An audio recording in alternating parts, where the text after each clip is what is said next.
क्या न्यायालय में आम और खास का अंतर है? सुप्रीम कोर्ट के पूर्व जज वी.आर. कृष्ण अय्यर ने 1976 में एक अंतर्राष्ट्रीय सेमिनार में कहा था कि कानून भोगता सब पर है, लेकिन काटता केवल गरीबों, बेबसों, अनपढ़ों और अनभिज्ञ लोगों को है। न्यायपालिका में पद पाकर तन्ना अपवाद नहीं, नियम बन गया है। वह जमाना अब नहीं रहा जब पद पाकर व्यक्ति झुकता था।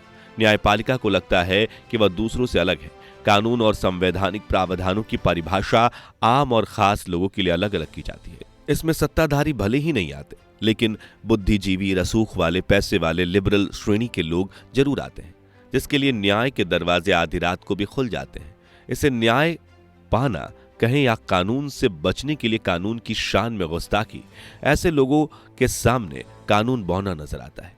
देश के नामी वकील जिनकी फीस लाखों में होती है, ऐसे लोगों के लिए लाइन लगाकर खड़े हो जाते हैं। आश्चर्य तब होता है जब ऐसे लोगों का नामी वकील मुफ्त में केस लड़ते हैं, यानी कि जिनके पास पैसा है उसे पैसा खर्च करने की जरूरत ही नहीं पड़ती।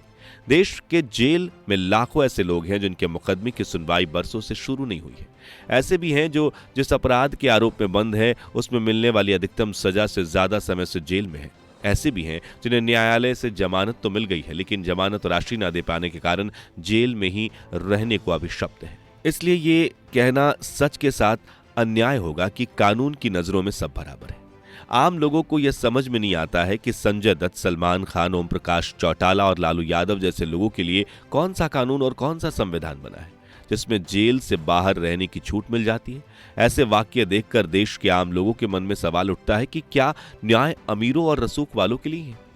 देश की न्यायिक व्यवस्था में कोई आपराधिक मामला पहले मजिस्ट्रेट की न्यायालय में जाता है, वहां से सेशन कोर्ट और हाई कोर्ट होते हुए सुप्रीम कोर्ट पहुंचता है। लेकिन नामी वकीलों की कृपा से मामला न केवल सुप्रीम कोर्ट में आता है, बल्कि न्यायाधीशों की कृपा से संविधान पीठ तक को निर्णय के लिए सौंपा जा सकता है। वैसे तो गाहे बगाए ही ऐसी चीजें होती हैं, लेकिन मैं आपको बता दूं कि ऐसा क्यों किया जाता है।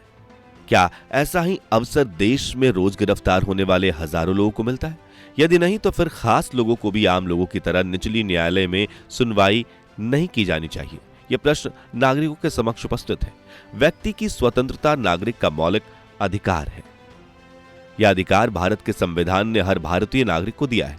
इसमें आम और खास का भेद नहीं है। इस अधिकार का किसी दशा में हनन ना हो, आम और खास के अंतर का एहसास ना हो, यह देखना न्यायालय का काम है। लेकिन स्वयं सर्वोच्च न्यायालय इस कसौटी पर खरा अथवा खड़ा नहीं है।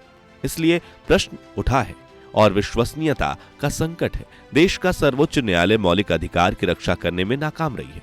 अवमानना के भय से आदेशों का अनुपालन और महिमा मंडन सम्मान और विश्वास नहीं है, और न्यायालय के संदर्भ में यह बिल्कुल सही है।